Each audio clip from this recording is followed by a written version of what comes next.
The ticket. The microfilm was no larger than a pea, hidden inside a rusted ticket stub for 70 years. But what Olivia would find on it, a confession written in the poet's own hand, a dossier of assassination targets, and a final betrayal that would cost an innocent woman everything, would trap her in a sealed vault with the man responsible for keeping it all buried. 13 hours earlier, the archive wing of Savannah Union Station exhaled the perfume of old paper and copper rust. Afternoon light cut through the east-facing windows in a single, sharp amber beam. Dust motes spiraled through it like planets in slow orbit. Olivia's gloved fingers, white cotton, carefully folded around each hand, lifted the ledger. The Railway Registry 1954 was heavy. Water damaged at the spine, the leather binding cracking along the edges where moisture had done its work over decades. She set it on the oak desk with the deliberate care of someone who had spent 15 years learning that archival materials were not objects, but witnesses. Each page held a breath that could still escape if you let it. The ledger began to shake slightly in her grip. She moved with measured precision, the kind that came from handling artifacts in a climate-controlled room where the slightest temperature change could mean disaster. She shook it once, gently. A sound, sharp, metallic, cut through the quiet. Something fell. It clattered against the desk, the impact sending a small bloom of rust particles into the air. A ticket stub, rectangular, brown with age. The metal filaments were visible through the paper decay, oxidized threads catching what remained of the daylight. She set down the ledger. The precision tweezers came next. Fine instruments, surgical grade. Olivia probed at a seam running through the center of the ticket. The metal layers were not meant to be separated, but they were. Someone, decades ago, had assembled this composite deliberately. A hiding place. The layers parted like a locket opening, and there it was. A circle of microfilm, translucent, no larger than a pea. She moved to the digital microscope. Her hands were steady now, though her breath had become shallow. The machine hummed to life, its blue light painting her face. She positioned the microfilm in the cradle. The screen erupted with image. A letter, handwritten, cursive that sprawled across the frame with the kind of intimacy that made her want to look away. But she didn't. To my shadow, the tracks lead away, but my heart stays in the berth beside you. The signature was unmistakable. ST. Her fingers found the keyboard. The movements were automatic now, muscle memory from 1,000 other searches. Savannah, poet, ST. The images came fast. Silas Thorne, the bard of the South. Black and white photographs from galleries, from book jackets, from newspaper archives. The poet in profile, dramatically lit. The poet receiving an award. The poet standing with a woman, her face meticulously scratched out of every copy that remained. The scratches were violent, deliberate. Someone had wanted to erase her completely. Olivia sat back in her chair. The fluorescent lights hummed above her head. The grandfather clock in the front room ticked with mechanical precision. 12 minutes until closing. She had work to do before she left. The corridors were dark when she moved through them. Archive wings after hours had their own quality of silence, the kind that accumulated in spaces filled with the dead. Filing cabinets rose like monuments on either side of her path. She walked with purpose, the black leather satchel slung across her body, the ticket stub sealed in a climate-controlled archival sleeve inside her jacket pocket, against her ribs. Her boots made no sound on the concrete. The shadows at the end of row 4 should have warned her. They were too solid, too deliberate. But she was thinking about the letter. To my shadow, a love poem or a code. She was thinking about the woman with the scratched-out face, about why someone would destroy a photograph so thoroughly. She was not thinking about the hand that lunged from the darkness. The man was tall, built like someone who did violence professionally. Navy windbreaker, black latex gloves. His breath came hard and fast, like he'd been running or waiting, or both. He came at her with the kind of speed that left no time for scream. Olivia's body moved before her mind caught up. Survival has its own language, and she spoke it fluently. The satchel became a weapon. She swung it like a flail, putting all her weight behind the motion. The corner of the bag caught the man across the cheek. Impact, salt and blood spray, bright red in the dim light. The man grunted, a sound like something wounded. But he recovered fast. His hand closed on her jacket collar and slammed her backward into the brick wall. The air exploded from her lungs. The wall was cold, institutional cold. And then his hands were on her throat. She drove her knee upward. The motion was violent and blind and perfect. He doubled over. The grip on her throat loosened. She broke free and grabbed the first thing her fingers found. A heavy archival binder, leather-bound, probably from the 1920s. She swung it down hard against the side of his head. He staggered, recovered, reached into his pocket and pulled out a brass paperweight shaped like a swan. Thorne's family crest, she realized. A souvenir. He swung it. Glass exploded. A display case that held nothing but old timetables, completely expendable, shattered into 1,000 pieces. The sound was enormous in the confined space. Olivia grabbed a rusted shovel from the wall rack and drove the blade into his shin. He roared. She slammed the flat of it against his chest, and he fell backward into a pile of cardboard boxes, lost his footing, scrambled toward the emergency exit. The door shrieked open. His footsteps echoed away into the parking lot and then disappeared. Olivia stood in the wreckage, breathing like she'd been underwater. Her knuckles were bleeding. Small cuts, nothing serious. She looked at the scattered glass, the toppled boxes, the brass paperweight still lying on the floor. The ticket stub. She checked her jacket. It was still there, still secure. 70 years of hiding, and it had survived exactly 17 seconds of actual violence. She pocketed the paperweight and walked toward the exit. The archive would need to be locked. Reports would need to be filed.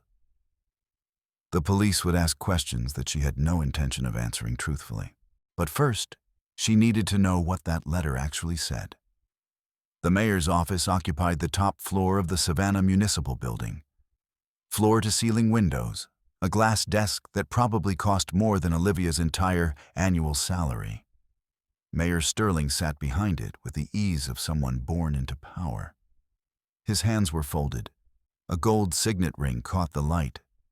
A swan, identical to the paperweight on Olivia's desk at home. She sat in an uncomfortable chair, positioned exactly where the mayor wanted people to sit. Where the light was wrong. Where you had to squint. He slid a newspaper toward her. The headline read, "Archive Incident at Station. Police Investigate Attempted Robbery." "An unfortunate affair," he said. His voice was smooth, lawyered, calibrated for every situation. "I hope you're not too shaken." She didn't touch the newspaper. Instead, she pulled a color printout from her bag. The photograph from the microfilm. The scratched-out woman. She placed it on the glass desk and slid it toward him. She pointed to the edges where the scratching hadn't been quite complete, where hair color remained visible. Red hair, copper red, the kind that would have been striking in person. "This wasn't a random mystery, Mayor," Olivia said. Her voice was steady. Someone scrubbed her from the record. Someone worked very hard to make sure that nobody would remember her face. Sterling's expression didn't change. But something shifted behind his eyes. Who was she? Olivia continued. Why does your father's estate want me dead for finding a ticket stub? Sterling stood. He turned his back to her and looked out the windows at the train station below. The clock tower. The tracks. The place where history was supposed to stop being relevant. He stood there for a long time. My grandfather Silas was a symbol of Southern purity, he said finally. His voice was different now, older. That woman was a ghost he exorcised. Olivia looked around the office, the shelves, the photographs, and there it was, a frame, Silas Thorne in 1960. And around his neck, worn on a silver chain, was the ticket stub. Not a ticket, a pendant. The caption beneath the photo read, "The anchor of my soul." Everything clicked into place. The microfilm wasn't a love letter to a stranger. It was something else entirely. A dossier. Silas Thorne hadn't been a poet who happened to fall in love. He'd been something far more dangerous. A spy. And the love poem she'd read was a coded itinerary. To my shadow, not an endearment. A code name. A code. Olivia stood. She backed away from the desk, her hands shaking.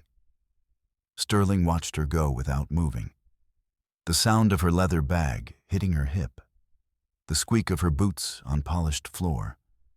The light from outside casting long shadows across the room.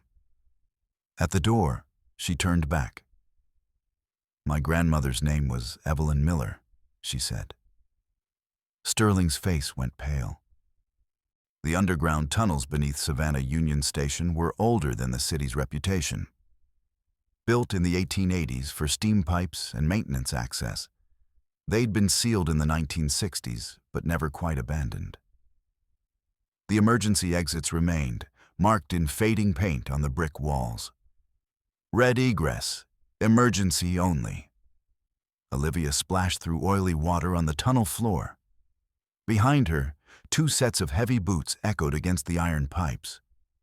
Red emergency lights pulsed in rhythmic sweeps, bathing everything in crimson and shadow. The lights were supposed to be for fire escapes. Instead, they'd been repurposed. Industrial, utilitarian, hostile. The water was cold. Olivia could feel it seeping into her boots, into the spaces between her socks and skin. She ran harder. The tunnel narrowed. A side alcove appeared on her left, probably once used for storage, and a figure emerged from it, a guard in tactical gear. His fingers snagged her jacket. She spun, putting all her weight into the motion. Her hand found the heavy steam valve on the wall.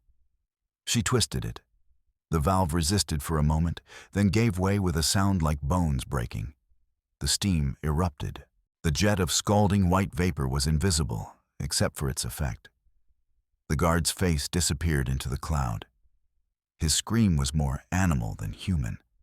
He clawed at his eyes and fell backward into the water, thrashing like he'd been electrocuted. Olivia didn't wait. She ran deeper. The second guard was coming.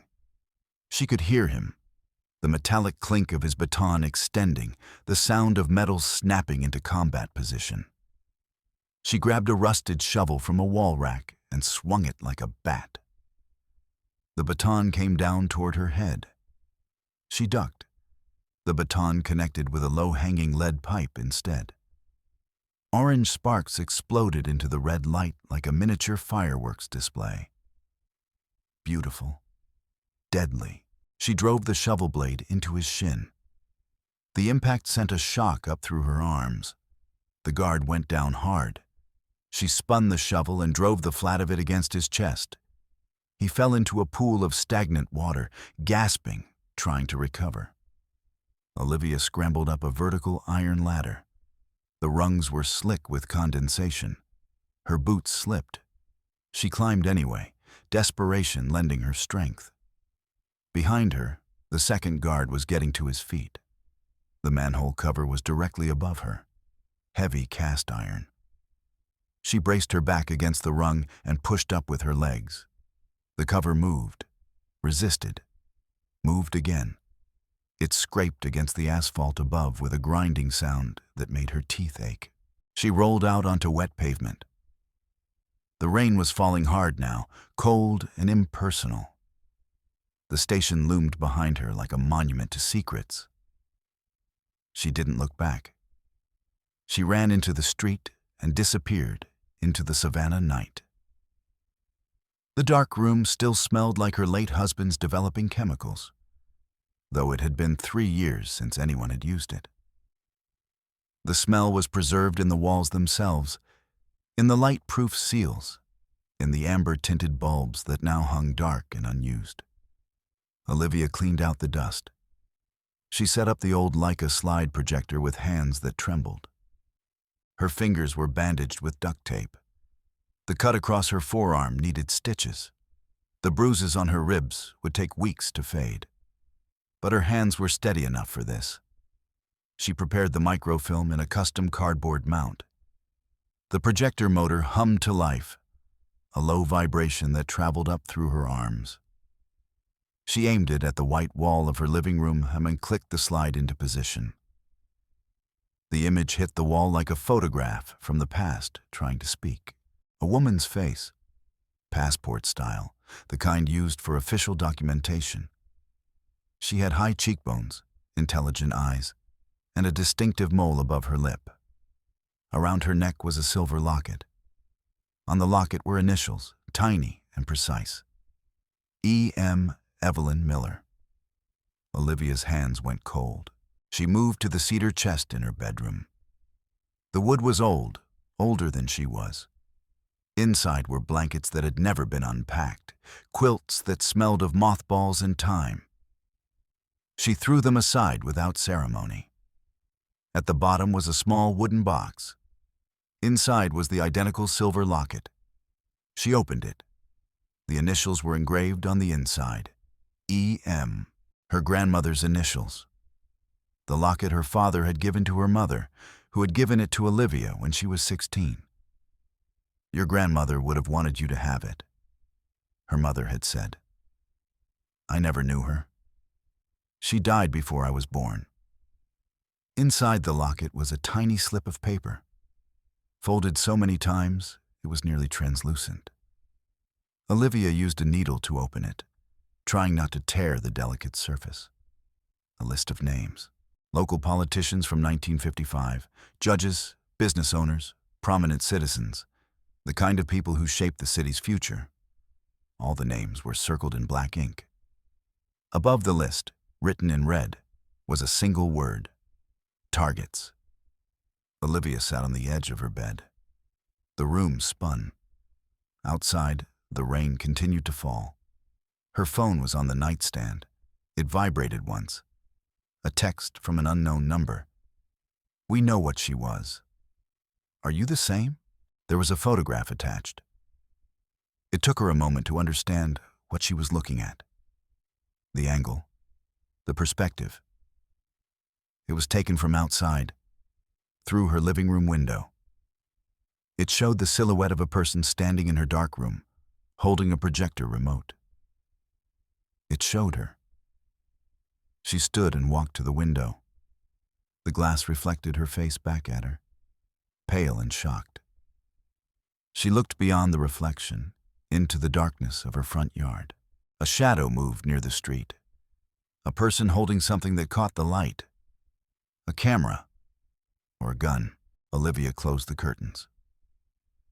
The brick came through the sunroom window at approximately 2:47 a.m.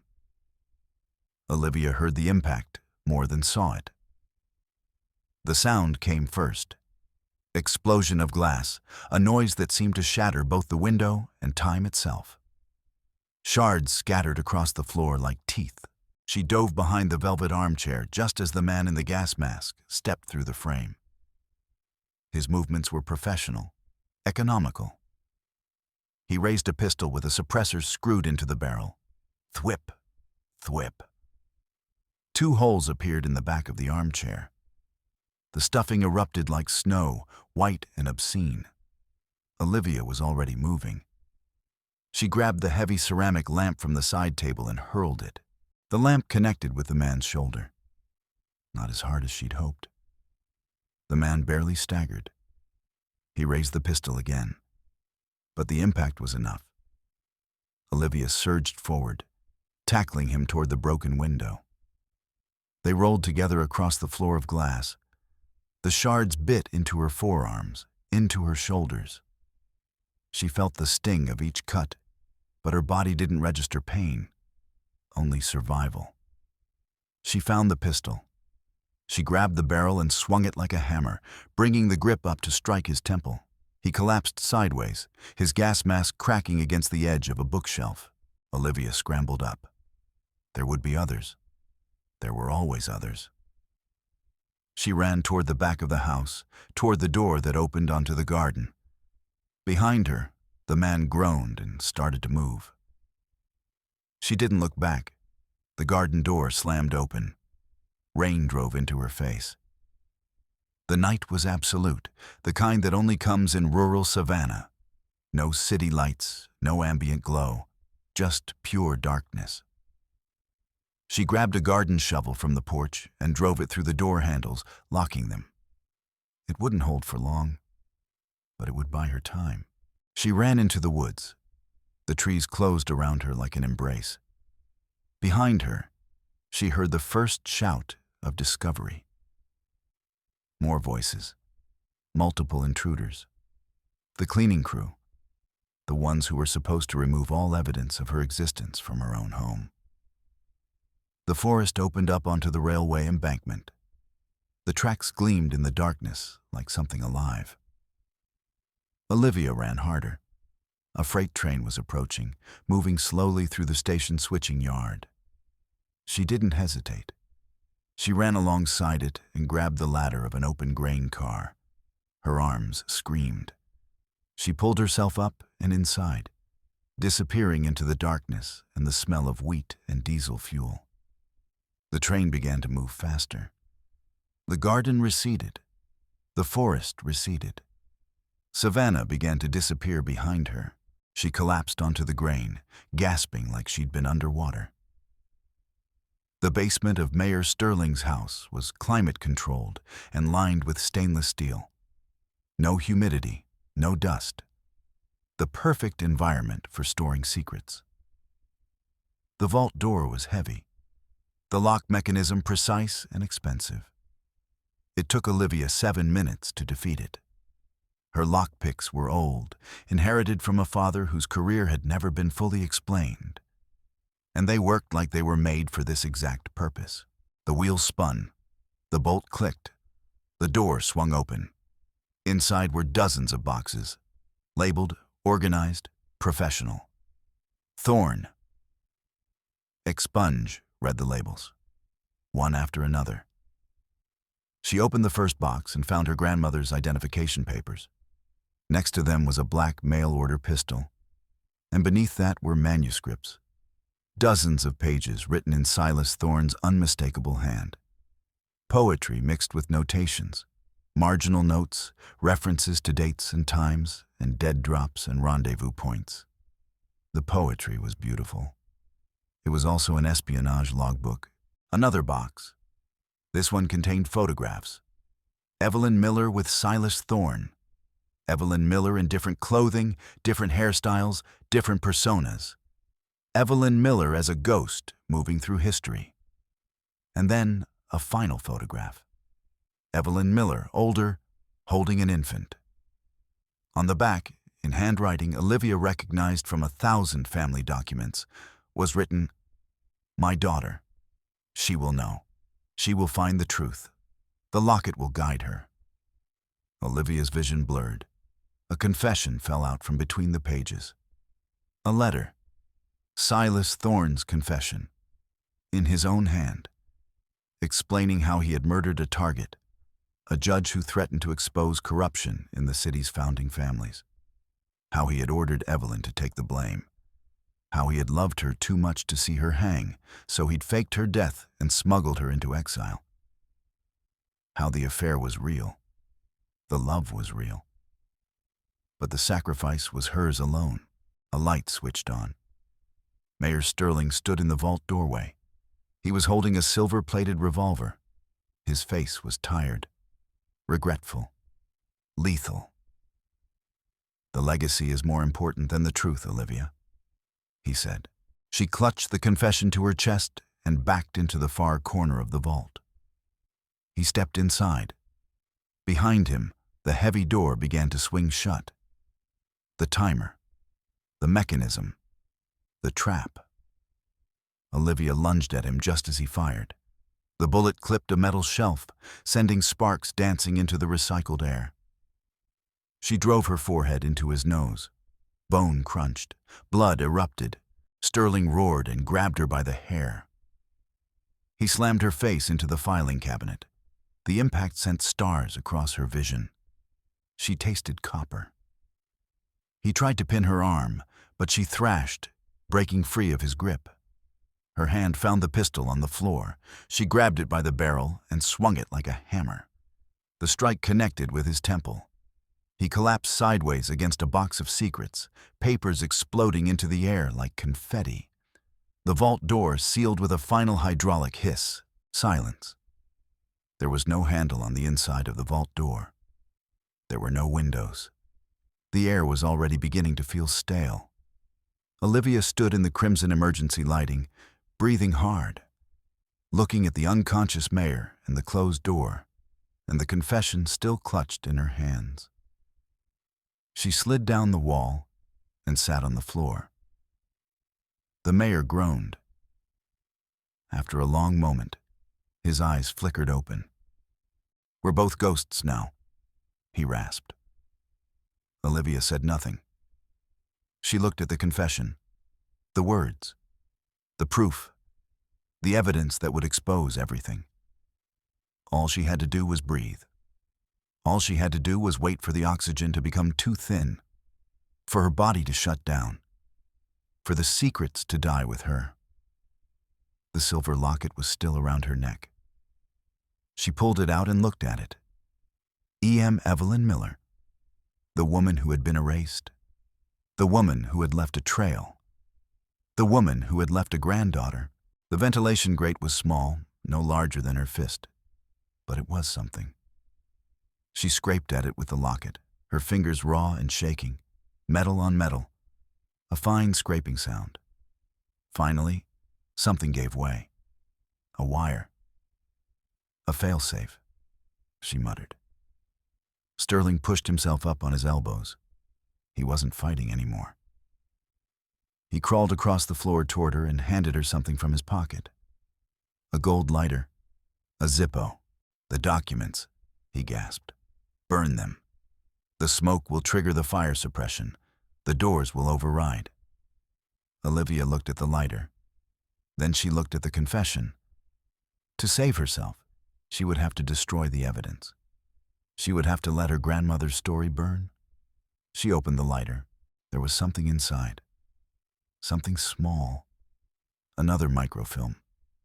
Tucked into the base of the lighter like a backup. Like insurance. She pulled it out with a fingernail. Sterling's face went pale. "She kept a copy," he whispered. She always kept a copy. Olivia set the manuscripts on fire. The pages curled and blackened. Thick, black smoke rolled upward. She stuffed both microfilms into her mouth, the only safe place, and held them there, pressing them against the roof of her mouth with her tongue. The alarm began to wail. The sealing nozzles erupted with chemical foam. White foam poured down like an avalanche.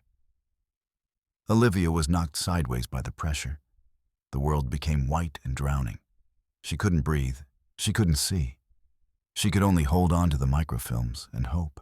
She crawled out of the vault into a hallway filled with smoke and foam. Her clothes were soaked. Her hair was white with chemical residue. But the microfilms were still in her mouth, still safe. She dragged herself across the marble floor, leaving a streak of foam and blood. The silver revolver lay where she'd left it. She ignored it. She reached for her satchel, which she had dropped near the basement stairs. She checked her mouth. The microfilms were still there. In the distance, sirens, getting closer. She stumbled into the garden. The sun was a sliver over the Savannah skyline. Pre-dawn light, the kind that comes before the city wakes up. She spat the 2 microfilms into a clean handkerchief and held them like they were made of glass. Security detail. She could see them running toward the house. She ducks behind the hedges, slipping through a gap in the perimeter fence. A piece of her jacket caught on the wire, leaving a torn thread behind. Evidence of passage. Evidence of survival. The train tracks glowed in the early light. A freight train was moving slowly again, as if they were waiting for her, as if the universe had been holding its breath. She grabbed the ladder of the grain car and pulled herself inside. The city began to shrink. Savannah's spires receded in the distance.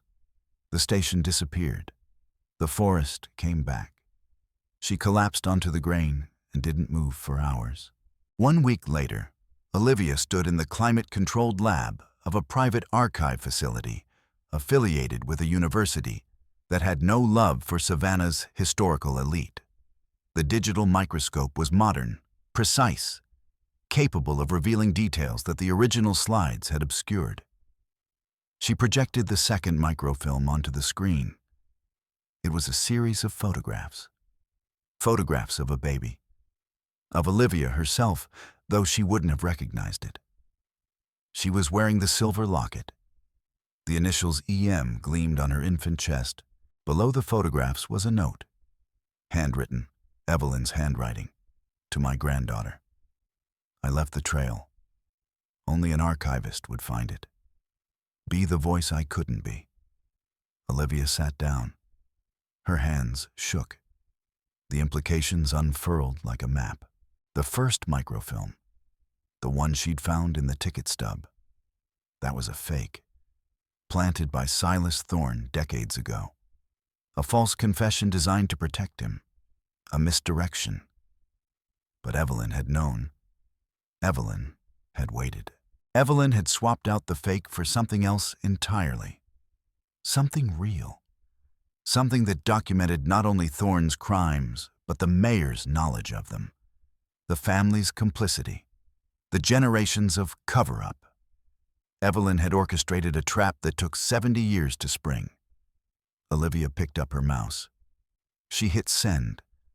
The entire digitized file, hundreds of pages, flowed out into the world. To the Savannah Morning News, to the Atlanta Constitution Journal, to the FBI field office in Georgia, to every major newspaper and news agency in the state. The progress bar hit 100%. One satisfying ping, and then it was done. Olivia picked up the silver locket. She had been wearing her grandmother's copy for days. Now she looped it around her own neck. It clicked shut against her chest. She walked out of the lab into the afternoon sun. On the street corner, a newspaper box showed the headline, "Sterling resigns. The poet's lies exposed." An image of Silas Thorne, the bard of the South, being pulled down from his pedestal in front of the city library. The photographs were everywhere now. The confession, the dossier, the list of targets, the assassination that had been covered up for 70 years. Olivia kept walking. There was nothing left to do here. The museum wing of Savannah Union Station had been renovated. It was brighter than before, cleaner, less haunted. Olivia stood before the new glass case and looked at the display that had taken 3 months to install. The rusted ticket stub was there, polished now, preserved. The brass plaque beneath it read, "Evelyn Miller, the shadow who spoke the truth." A child approached the case, young, maybe 7. She pointed at the ticket stub. "It looks like junk," she said. Olivia kneeled beside her. "It's the most powerful thing in this room," she said. The girl looked confused, but interested. She studied the ticket stub more carefully, as if she might suddenly see what made it powerful. In the glass, Olivia could see her own reflection. The girl's reflection. Two figures looking at something that had survived 70 years of burial. She stood and walked deeper into the museum. The station clocks on the wall were all synchronized now. 12:00. High noon. Perfect symmetry. A deep, resonant bell tolled the hour. Her footsteps echoed as she moved toward the exit. She pulled her old archive ID from her pocket and dropped it into a trash bin. The plastic card fell through the air and disappeared. She wasn't an archivist of the past anymore. She was something else now. Something that Evelyn had been. Something that required no badge, no institution, no permission. The doors of the station opened before her. The Savannah street beyond was bright and wide. The greenery of the park stretched out like an open hand. Olivia stepped out into the light. The silver locket caught the sun as she walked. It caught the light like a signal fire, like something burning, like something that would never be extinguished. No matter how many years passed, no matter how many people tried to bury it. The train whistle sounded in the distance, a long, lonely cry. The sound of something leaving, the sound of something finally, after all these years, getting to go home. She didn't look back.